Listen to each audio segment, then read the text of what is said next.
So you wake up, and you're French. If that thought isn't terrifying enough, then running through this bunker during World War I whilst this mutated anglerfish is chasing you probably won't quell any of your worries. Amnesia the Bunker is the 4th game in the Amnesia franchise, or the 5th, depending if you count standalone expansions as separate games. And if you know what Amnesia is, then I guess I don't really need to explain any further. But in case you forgot, which as the series name implies, that is an inevitability, so let me give you a rundown. The Amnesia franchise is a bunch of games where the main character wakes up after a roofie incident and the whole world is going to shit around them, and they need to survive a large onslaught of Redditors and Discord mods in order to survive until the credits. You all caught up?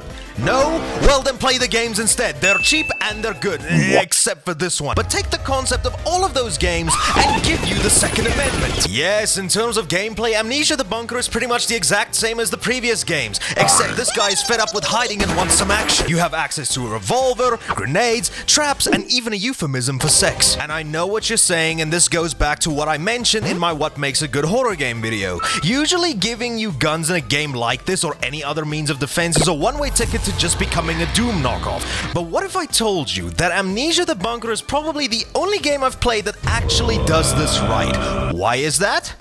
Well, look how long the rest of the video is and we'll get to that. You start off the game in the prequel to Call of Duty World at War, you shoot Germans, you break a door, and get hit with mustard gas. You then have a friend, hello, and then he dies. Aww. You then wake up in the game subtitle and you need to figure out what's going on. You then get a flashlight, which will be your biggest enemy of the game. Major villain plot twist, I know. Then after a little bit of exploring, you then find another friend. He tells you to kill him, and since I am a very good friend, I take the task without hesitation. He then gets yoinked into the back rooms, and now we're on our own. Thank you so much for that spoiler early on game. So the whole main objective of the game is to get out of the bunker, because there's a war going on above us and we're afraid of missing out. But you know, this is a horror game after all, so things can never be easy. Because guess what? The exit to the bunker is caved in, because some people were a little bit afraid of the hand from the Legend of Zelda games coming after them, so let's inconvenience everybody else that's still stuck down here. Won't that be funny? So our main objective is to just get 2 things, a detonator as well as some TNT to blow open the exit. So you'll need to explore this desolate bunker in order to find them. So cool,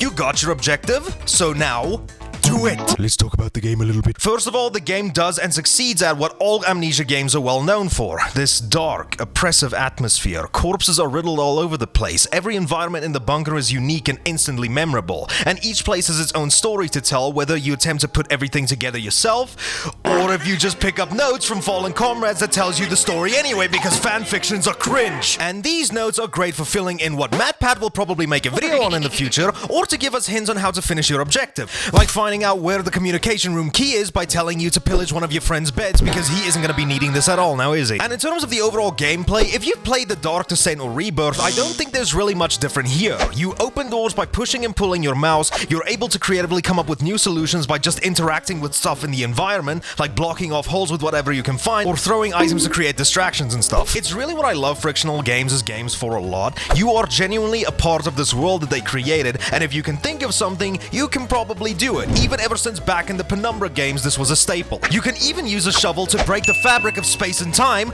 and the game, whichever one comes first. But without a doubt, the biggest difference to this and any other Amnesia games comes from the fact that there's combat. Yes, you didn't just get this revolver to look at it. No, you can use it for one of 2 means. The first being defense, and the second is to take out your frustrations on padlocks. But I can't really go into the whole combat system without explaining what we...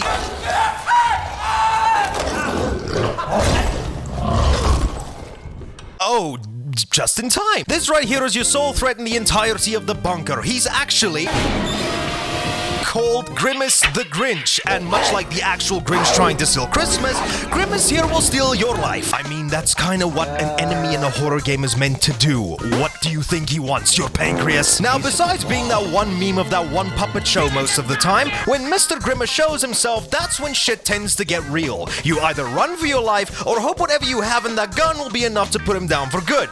But hold on, here's the catch. You can't kill him. It's like they listen. Yes, whether it be be grenades, molotovs, literal buckshots. When you shoot at this fucker, he doesn't give a shit. He'll eat that shit up like Halloween candy he took the razor blades out of. And the traps and guns only serve as a way to tell him to piss off than to be a permanent solution, and I love that.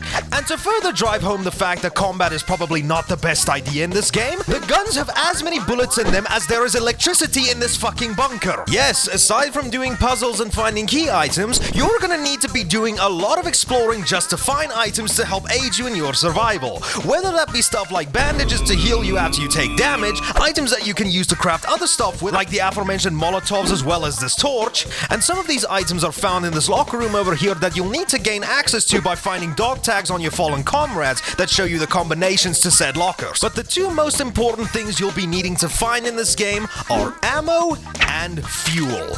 Now, why fuel, John? You never mentioned anything about that earlier, because I love building up the suspense to make my videos seem more like clickbait. As I mentioned in the beginning of this video, the game can get rather dark, but besides just that, certain objectives are gonna be inaccessible to you unless you have electricity, and that's where this bad boy comes in. This right here is the generator, and besides being that thing that makes Dead by Daylight players rage quit, in this game it serves the purpose of giving you power throughout the bunker. And you need to find these jerry cans in order to keep it stocked up, otherwise I hope you like not being able to see shit or getting soft locked. Now you also may be wondering to yourself, but didn't you get a flashlight at the beginning of the game? Very good, here's a gold star. But remember how I said it's the plot twist villain of this game? Now you see, the reason I say this is because this flashlight over here has a pulley system in order to keep it lit. So you at the very least have a permanent light source on hand at any time when the game gets a little too dark for you to see what you're doing. But listen to this.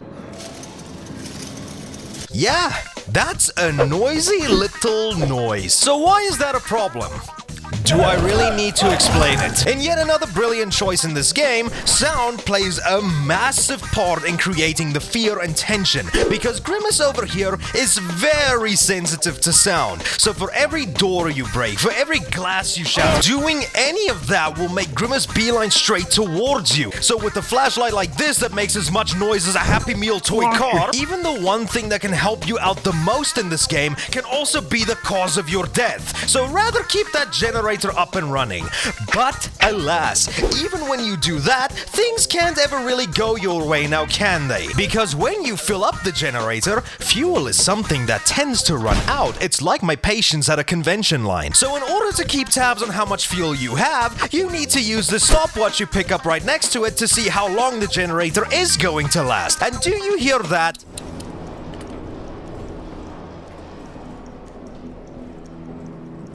That serves a dual meaning. The clock ticks down to let you know how much fuel is left in the generator, and it's also counting down to your death. So you're always constantly on edge wondering how much fuel you have left. Should you check at the risk of making further noise, or should you just rather try and get your objectives done as fast as possible? But even running makes noise, so is that even still worth it? And even if the fuel does run out, is it worth it to take out your noisy flashlight, or should you just go in blind and hope you remember the path to it? This is absolutely brilliant. You're always on your toes and always anxious and mindful for everything you do, because just simply breathing could probably mean you'll end up in some French obituary. The only place you're ever safe in is this game's safe room, of which there are only two, so I hope you memorize the layout of this place, because that's the only way you'll be able to get back to this place safely and quickly. Oh, and in here you can save and do some item management. Seems familiar? Yeah, I didn't think so. So that's a lot of positives for this game. It does everything brilliantly, from its atmosphere, survival mechanics, and how sound plays such a huge role in everything that you're doing. But the game isn't really perfect. But there's really only two major flaws in the game that actually piss me off. So technically, I'm just being petty. Firstly, there are the rats.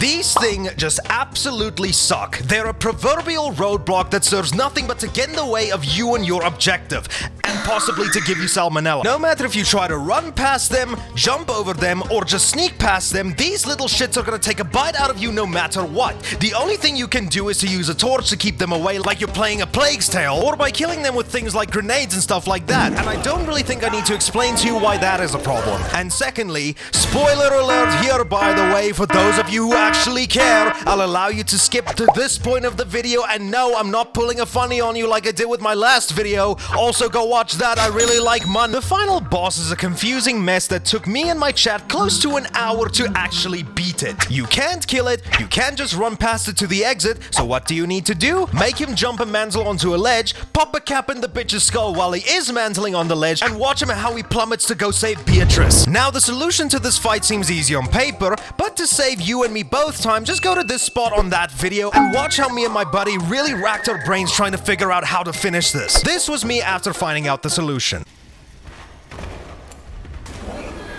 Fuck you, bitch! Fuck you! Oh my goodness! Fuck you! Did you laugh?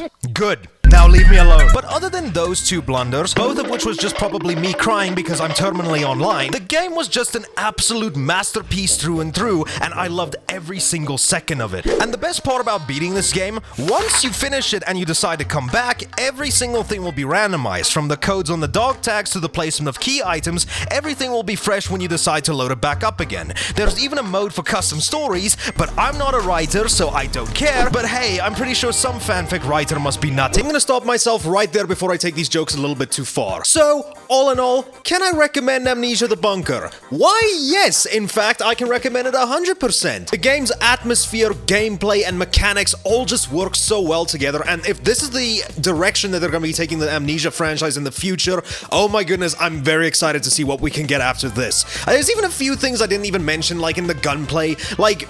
Even when you reload, you need to reload every single bullet in the chamber one by one, which adds more to that tension and fear of like, because you're leaving yourself vulnerable and stuff. It kind of reminds me of Condemned Criminal Origins, if anybody remembers that game. It's one of my favorite horror games of all time, and I'm glad they were able to adapt a mechanic from that game well into this game, which is a part of one of my favorite horror franchises of all time. But any case, I've been John from the channel with the freakishly long name. If you guys did enjoy the video, please consider liking and subscribing. If you guys didn't like the game, then be careful for grimace in your walls. And any case, if you guys want to join and chat with me and all the other people in this community, please consider joining the Discord. The link will be down in the description below. And if you guys want to catch me live, I sometimes do stream here on YouTube, and I stream a lot of the time on Twitch, so that link will also be there. And if you guys want to just see me ranting because I'm terminally online, then feel free to follow me on Twitter or x.com or whatever Elon's gonna call it in the next few months. But in any case, I've been John from the channel with the freakishly long name. Thank you guys again all so much for watching. I'll see you guys in the next video.